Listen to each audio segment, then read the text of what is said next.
Om Jnanatimirandhasya Jnananjana Shalakaya Chakshurunmilitam Yena Tasmai Shri Gurave Namaha. Srimad Bhagavatam, Canto 8, Chapter 15, text number 36, translation. In the purport, Srila Prabhupada discusses the point that he makes throughout his books, how human society has to be guided by Brahmanas and Kshatriyas. And there has been, and probably will continue in our society,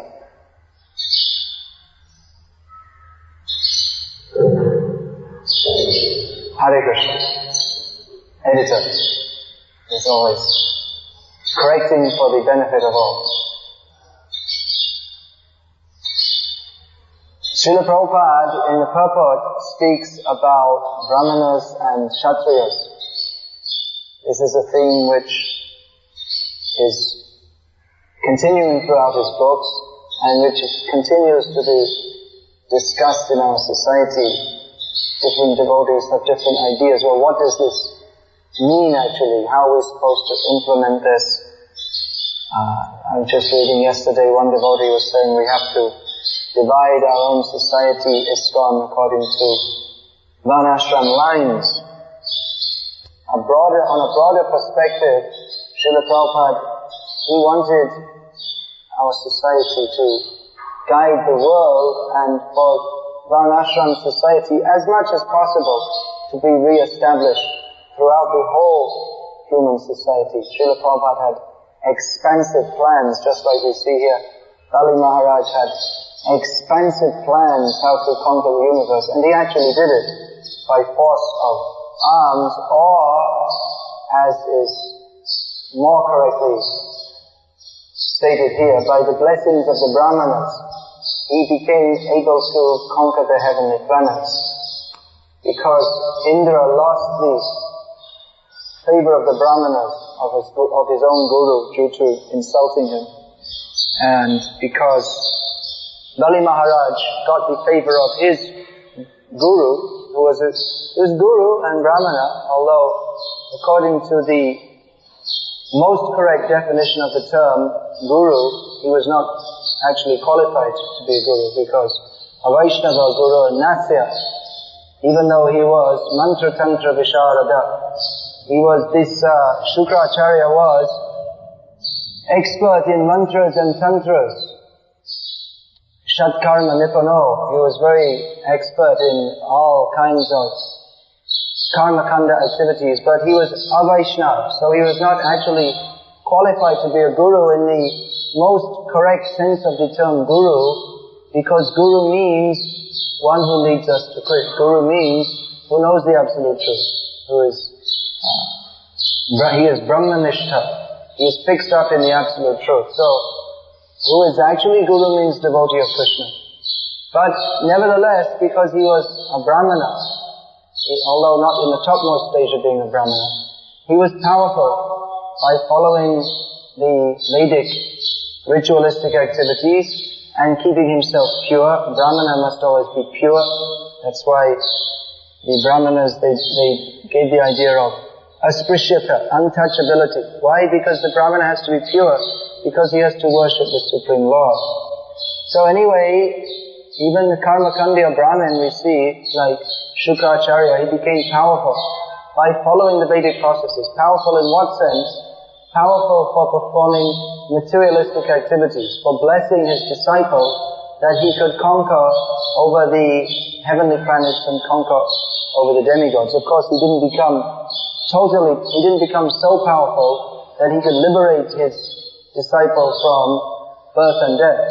Therefore, ultimately he was rejected by his disciple, by Bali Maharaj. He was rejected because he couldn't get the real point of life, which is to worship Vishnu. Vishnu Aradhite Pumsa. The whole point of the Varnashram system is to worship Lord Vishnu. And without that, even if someone follows the rules and regulations of Varnashram life, then ultimately he doesn't make progress, but Rorore Pore Maji. Chari Varnashrame Jari Vishnu Nahe Vajje. Swakarma karite she varove pare majje. Chaitanya Mahaprabhu gave the analysis that even if someone follows the rules and regulations of his own Vana and ashram very nicely, but he doesn't worship Vishnu, then he falls into hell. So this was the situation. The Brahmana Shukracharya was very powerful. This point is to be noted. He was powerful for giving materialistic blessings. So this system, Prabhupada wanted to institute this within our society on the institutional level, and within the broader society also. Prabhupada wanted our society to give an inspiration to the society at large of how life should be led. And generally all over the world still, people who are not contaminated by modern education, who are more simple in their approach to life, they tend to look up to Brahminically minded people, religious leaders. People all over the world, they have a tendency to look up to such people. I was hearing that one of our devotees, Loka Sakshi Prabhu, was saying that even in Brazil, even today, people have lost their faith in politicians and educationalists, but still, amazingly enough, they have faith in religious leaders, and they're consulting our devotees also. So that tendency is there to look up to religious leaders. Although among more sophisticated people they have become skeptical. And that may be rightly so, because mostly all the religious leaders, they're also cheaters. Mostly all the religious practices or religious teachings which are going on all over the world, they're devoid of a proper understanding of God. Even those who purport to be theists, they are often their ideas of God are so much lacking in substance, or actually devoid of proper knowledge of God, that they're more, even though they may claim to be theistic, they're actually atheistic. That we see that even in India, when people talk of Krishna Bhakti, mostly they're all Mayavadis. And mostly people who are highly praised by others as being great devotees of Krishna, they're mostly all Mayavadis. If you hear what they have to say, ultimately you do bhakti and they'll tell stories of Krishna and very nice, and everyone says, very nice. But ultimately, if they have any philosophy at all, which often they don't even have any fixed idea of philosophy, but ultimately you become one with Krishna, you become God, or you realize you are Krishna. So all over the world, those who are supposed to be spiritual leaders, they are lacking in substance of who is God and how to serve Him. And necessarily coupled with that, because there's no practical realization of God. Prabhupada wants to define religion means practical realization of God. Bhakti pareshana bhava. Bhakti means experience of God. Without that, Prabhupada was saying, what is the meaning to religion? What is the meaning to religion without an experience of God? So without that, then the natural result is that if there's no experience of God, if there's no higher taste, then fall down. Bhakti pareshana bhava viraktiranyatra. One who has experience of God, he won't be attracted to the lower modes of material nature. He won't be attracted to that which is ungodly. But we see that without experience, without practical experience of God, simply people are posing as Swamis and Gurus and priests and mullahs, but they cannot control their lower tendencies. Therefore people lose faith in them. Bhakti pareshana bhava. So Prabhupada wanted this Krishna conscious movement to lead the world, and surely it can lead the world. People are looking for leaders. And we have the process. It's very simple. Chant Hare Krishna and be happy. Prabhupada used to say, chant Hare Krishna and be happy. It's so simple. Chanting, following the principles, taking prasadam, associating with devotees, chanting our rounds. Very, very simple process. Sometimes we become very much sophisticated and we become interested in so many different ideas, and we have so many different vacillations of the mind. But actually the process is very simple, and anyone who follows this, chanting Hare Krishna, attending Mangalarti, going to class, all these different things, then they gradually become Krishna-eyes. Have you ever heard this example?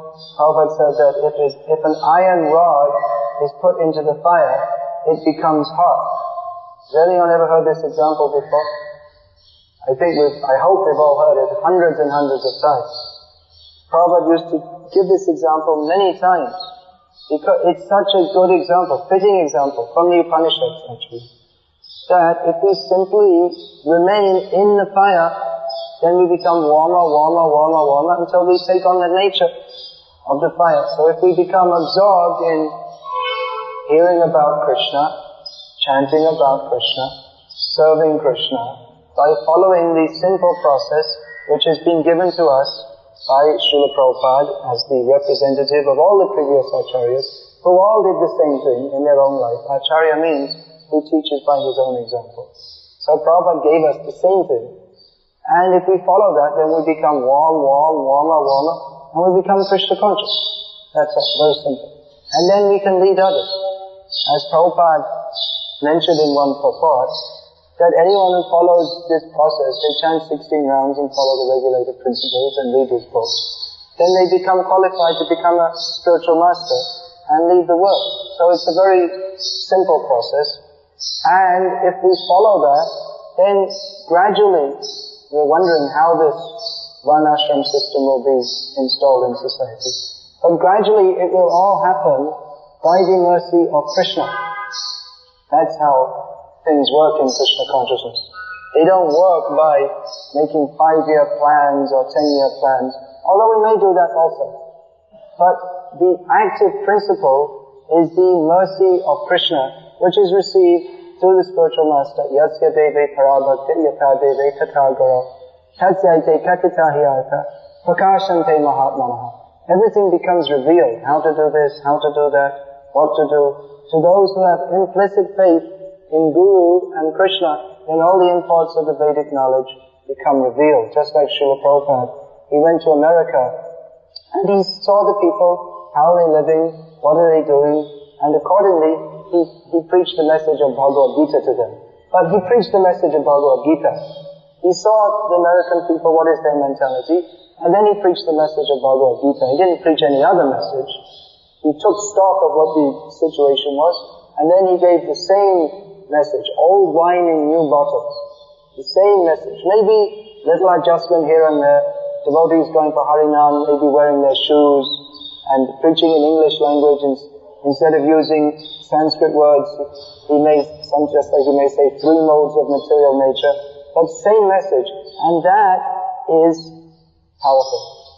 The original message of Krishna consciousness, that is so powerful that Srila Prabhupada did that which was considered, it wasn't even considered impossible what Prabhupada did. It wasn't even considered at all, practically. No one was even thinking how to spread Krishna consciousness all over the world. You understand this point? It wasn't even considered impossible. It was just not considered, that's all. Just like if I said that after class I'm going to fly off to Mars. Of course, someone who believes the scientists, they might think it's possible. But if I say I have a pigeon, it's going to carry me to... Actually, that's one way to go. If you actually want to go, you can take a pigeon. And Prabhupada writes in one of his purports that one way for interplanetary travel is to get a ride with a pigeon. Kapota Vayu. We have Vayu Dut, and the rishis, they have some method. They go by pigeon, they fly. Anyway, if I was saying I was going to fly off to Mars, you wouldn't have thought I would say such a stupid thing, because you don't think, no one thinks. They may think I'll take a train down to Churchgate, or I'll take a plane to London. But no one thinks I'll just jump up to a high jump, Olympic high jump, and go to Mars. You don't think about it. So no one was thinking how to preach in the Western countries. Sometimes, occasionally, devotees might be reading their Chaitanya Bhagavat, and they would see Priti Vitayache Jata Nagaradi Gram Sabhatra Pacha Haive Morana. This will be spread all over the world. That's interesting. Next verse. What's the next verse? No one was thinking practically. So Prabhupada, he had faith in the process of Krishna consciousness. Shravanam, Kirtanam, Vishnu Smaranam, always thinking about Krishna, chanting about him. Nandana Bhavanam Bhakta, always think of Krishna, become his devotee. And he was ordered by his spiritual master. So he went and he did it. So sometimes now, we are confused, well, how will the Krishna conscious movement spread? And we make various plans, as we should do, because Prabhupada said we should make plans of how to spread Krishna consciousness. But the ultimate and basic principle we should never forget is that ultimately things aren't going to happen by our endeavor or by our different wonderful schemes, but everything will happen by the mercy of Krishna. Prabhupada noted in one purport that this, in Chaitanya Charitamrita, that this Krishna conscious movement has spread all over the world in a very short time. When Prabhupada was writing this, his Krishna conscious movement had been known in the Western world for less than 10 years. So it's spreading all over the world, and as he noted it's spreading like wildfire. That means just like fire out of control. Just boom, the wind is there, and it's here now and then, all of a sudden. It's spread everywhere. So in the same way, there was no Krishna conscious movement in the Western world, and then suddenly it was all over the world. Or recently in the Eastern European countries we saw, there was just a spark of a movement which was being suppressed by the nasty governments. And then the suppression was taken away, and all of a sudden, boom, it was spread all over. Now we have so many devotees from Russia and Poland and Hungary and different. So what Prabhupada noted, that this is inconceivable by material logic. This is inconceivable. How an old man with 40 rupees can go to a country he's never been to in his life with no friends, and then in a few years he has a movement all over the world of people brought up in the Western countries who are chanting the names of Krishna and giving up all their sinful activities and dedicating themselves, shaving their heads with a shikha at the back. This looks strange. People, sometimes they laugh at us in the Western countries. People sometimes, not so much nowadays, but still, people may laugh, but the devotees, they don't care that people laugh at them because they're dressed like this, because Prabhupada told us so, and Prabhupada's the representative of God. Prabhupada knows God. He's given us Bhakti Pareshanubhava. He's given us an experience of God. So we don't care what all these people think. All these people, they're foolish and misguided. They don't know what is the goal of life. They think you have to dress in a suit and have a tie and say yes sir, no sir, and go to work 9 to 5 and have a miserable life and take sleeping pills and then waking up pills and then kill yourself pills, and this is their whole life and they're dead. So why should we care? Prabhupada has given us something tangible, more than tangible. This is life. Without this, life is zombie, walking. You see people's eyes there. There's no life there. Because simply miserable, depression. So Prabhupada gave us something tangible. Therefore, all over the world, people are taking this up. Why? Not because they're offering, take a mantra and I'll make you God in 3 months. Or give me more money and I'll make you God in 3 weeks. Not offering anything cheating. Offering something tangible. Therefore people are taking it up. The mercy of Krishna is there. Therefore it's possible that which even many pious Hindus in this country, we meet many pious people, but somehow or other they're unfortunate. They find it difficult, even though they're following different principles, they find it difficult to understand this philosophy. They may have a general respect for Krishna, but that respect is crippled by their bad upbringing of Mayavad. Even though they rise early in the morning, take bath. There are still people like this in India, believe it or not. Probably not in Bombay so much. People who rise early, take bath, and they do puja. It's a dying species, this what is this, World Wildlife Fund. They're so much interested in keeping different species alive. So the pious India, it's a going extinct species. Someone should try to keep it alive. This movement is meant for that.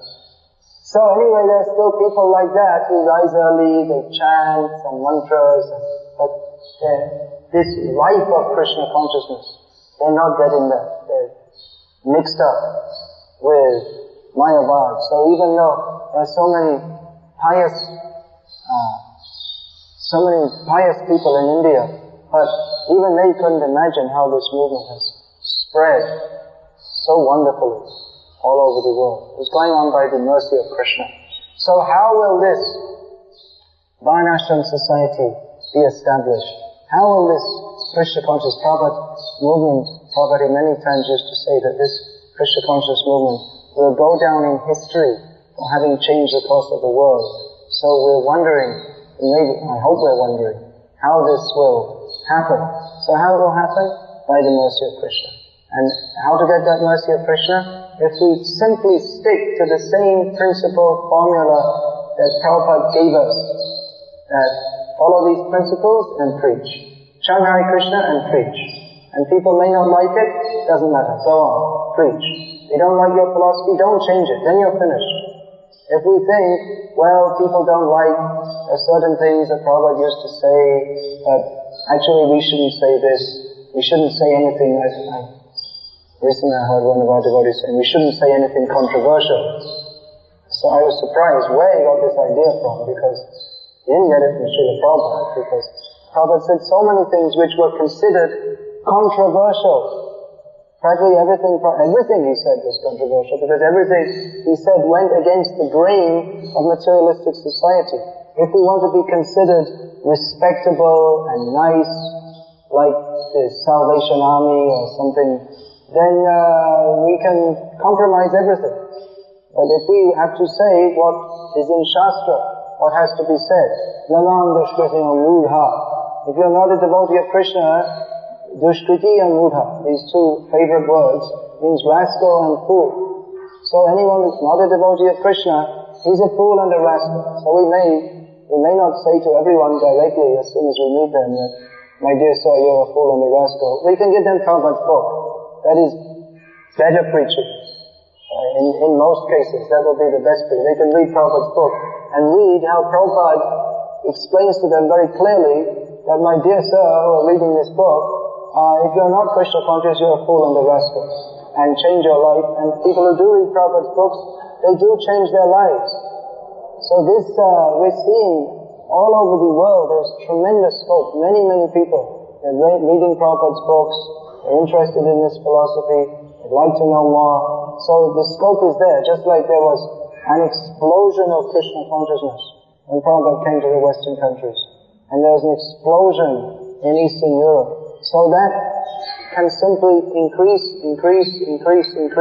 more and more if we stick to these principles and if we have firm faith in Krishna consciousness as Prabhupada has given it to us, then we will see how all these things come about, how Krishna consciousness spreads into the society more and more, and how Krishna consciousness sets the standard for society. Hare Krishna. Any comments or questions, please? Any complaint? Complaints are more fun. Any demons there? Like to make some objections?